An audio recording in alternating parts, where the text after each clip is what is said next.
Now, another thing is that, as you know, Cliff, and as I've understood it, you are from military background, your father or something? Correct. Yeah. Born into it, yes. Yeah. So you know that that world is always decades ahead of the white world. Now, Reagan, I think, was the first started to agitate for a Star Wars program. And that was when in the early 80s? Yeah. So you should assume that he wouldn't have clearing to do that if they weren't ready to launch some. Yeah. So that means that they've had about 30 years to tweak this stuff wherever. And I know that this stuff exists because my father's role in the military brought him very close to it many times. So my father did 3 tours in the Vietnam War. And in his second tour, he was advanced enough in rank, and he was there, I think, 11 or 12 months. And when he was in country at that point, he's always been a field officer and came up in the military through the Korean War in a battlefield commission. And so, the military likes guys like him, and they let him be in charge of a couple of different projects. One of the projects that he was in charge of at the time was this technology that they introduced into Vietnam that almost brought the war to a standstill. Wow. And this technology was a night vision goggle, but it's not night vision as we have it now, okay? Because the night vision goggle was done in the red spectrum. And so when my father came back from Vietnam... You mean infrared or... No. I'll explain. Ordinary red. Oh, ordinary red. Okay. So instead of when you look at a night vision goggles now, you see green. Everything is translated into green for you. And human eye sees green, more colors, shades of green than any other color. It's part of our evolution, our need to find food. So that's clever then. Correct. But see, here's the thing. It started off as red. And so the night vision goggles were introduced to helicopter pilots and gunnery people in Vietnam.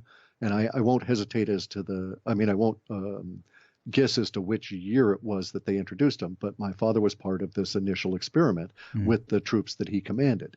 And it was a disaster because the image was presented in red pixels, not green. And because of the technology being used at that time, it created very interesting effects that they could not deal with. So you had some officers that were part of this cadre or this cohort of other officers that were all testing these new technologies for the military that had their troops always use these goggles. And those units became self-destructive. They went down in a horrid situation. My father was extremely practical, didn't want to see himself get destroyed in any way, wanted to return and get out. So as soon as he saw what was going on with these goggles, he had his people take them off. And he actually got praise from the military for the way that he dealt with all of this. But the effect was this. A gunner in a helicopter would have no problem using these goggles. And only everything is showing up as a sort of a faint reddish image. And it was true night vision the way we have it now. And even a greater depth, because you could also flip it and get an extra layer that was sort of yellowish that would be heat signatures as well. And they don't have those combined anymore in these goggles.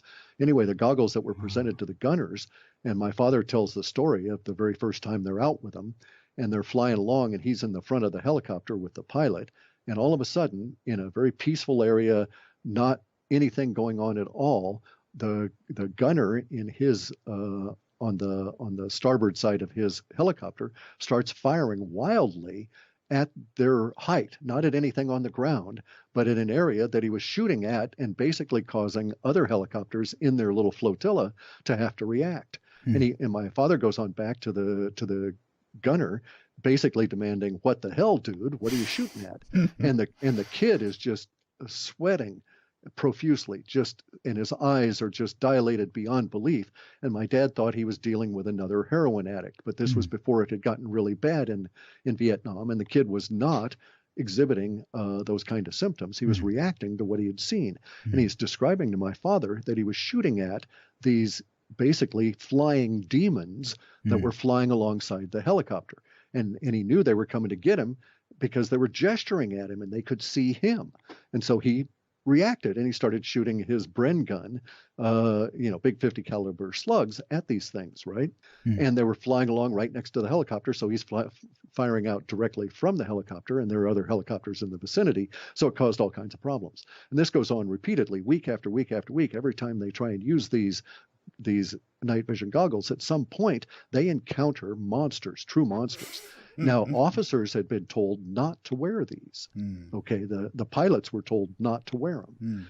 But my dad put them on to see what the hell was going on, and to hear him describe it, it was like being in the worst kind of a demonic gothic hell. Jeez. That you'd look out at the tops of trees and you'd see these creatures with big wings and claws and everything come flying off of the tops of the trees. But you take the goggles off and there's not even a disturbance in the fog above the canopy of the trees, right? They're perceiving into an aspect of consciousness. Correct. Another dimension. And it was tied to the red image. As soon as they went to green, all of this kind of stuff disappeared. Of course. And we don't have time. Yeah, I know. Me studying Pythagoreanism and vibrations, we could speak a lot about this, but let's not even go there. But one question: are these connected to the modern night vision goggles people used to see UFOs, Correct. third generation or whatever they're called? Is this the same technology? It's the same technology. It's just that the translation is done through a different phase alignment, and we're not seeing everything that the goggles could show you. And they don't connect it to heat signatures either, right? Organic. They don't do that, and then they also don't do it with a red display. Now, the red aspect of it is interesting because the green display comes from electrons, not photons, okay? And it comes from an electron transmission. Presumably, they were still doing electron transmission. They were just turning it into a red filter. That keeps it more material. Exactly. And at this stage, though, in Vietnam, when they introduced them, it was brief. The whole project lasted about 60 days, and then it was all canceled. And the people of course, it was so impractical. Correct. I mean, your flotillas shooting at each other, right? Suddenly they had a new enemy.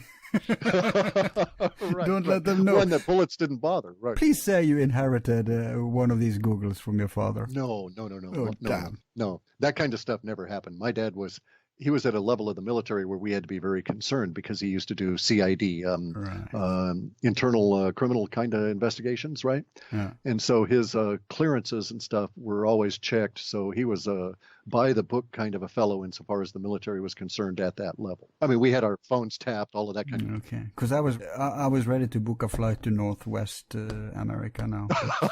I'll just cancel Well, it. apparently we would not want to do this anyway because my father said that the single exposure, and in terms of him describing it, Made you mad? the single exposure to the goggles that he would put on that one time had an unsettling effect on him for several weeks afterwards. Right. And the people that wore the red goggles, the gunners and these kind of people, were unstable at best for months. Many of them were cycled right out of the war as a result of this experience.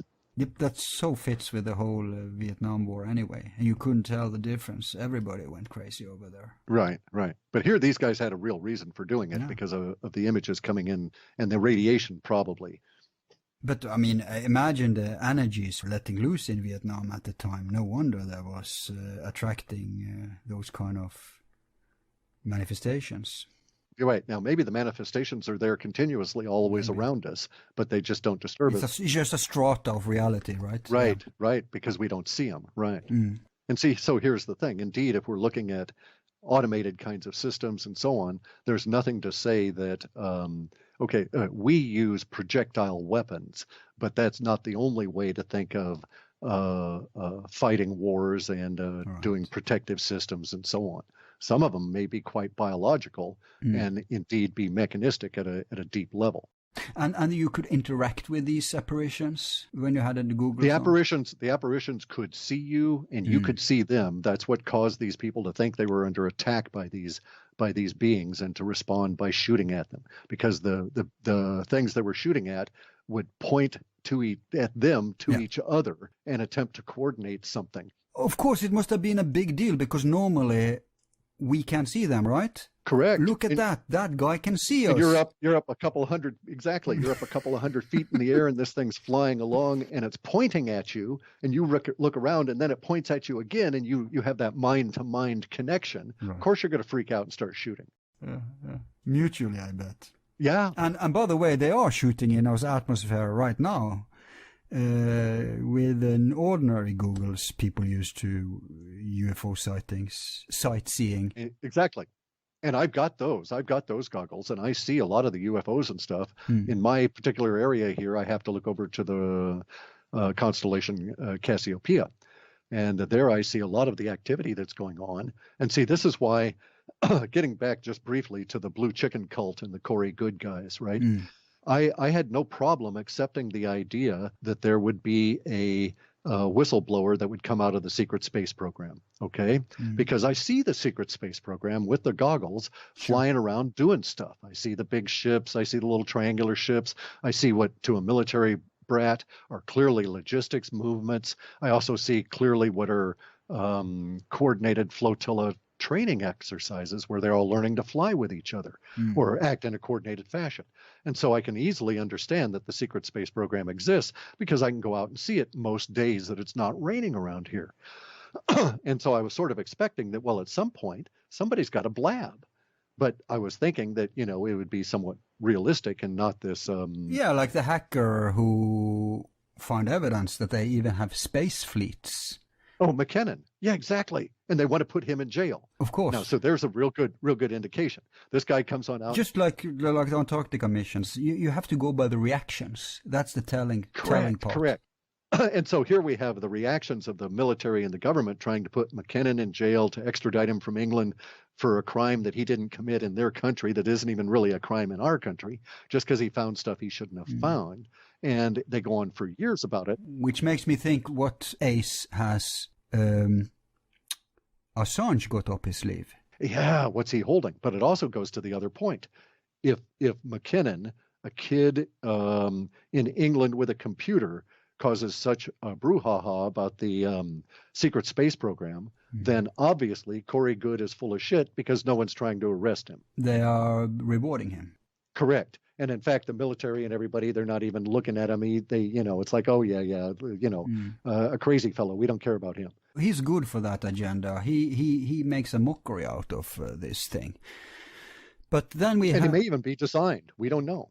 I mean, they may just want him to do that. Yeah, he may be a psyop, of course. Exactly. Many people think so. But here's the thing. We have even more evidence. We have Michael Schratt, that if anyone's listening and in touch with him, please implore him to get in touch with us.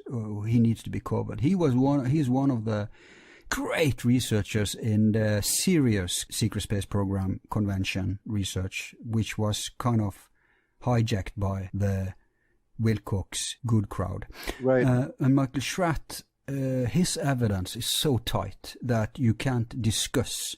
It's not a discussion anymore when you go through his material that we are experimenting with that. But we have so pressed for time, and this isn't a UFO program. Sure. So I want to move on to scenario 2, and unfortunately we don't have to spend too much time on scenario 2. There's 1/3 scenario at the end I want to spend more time on.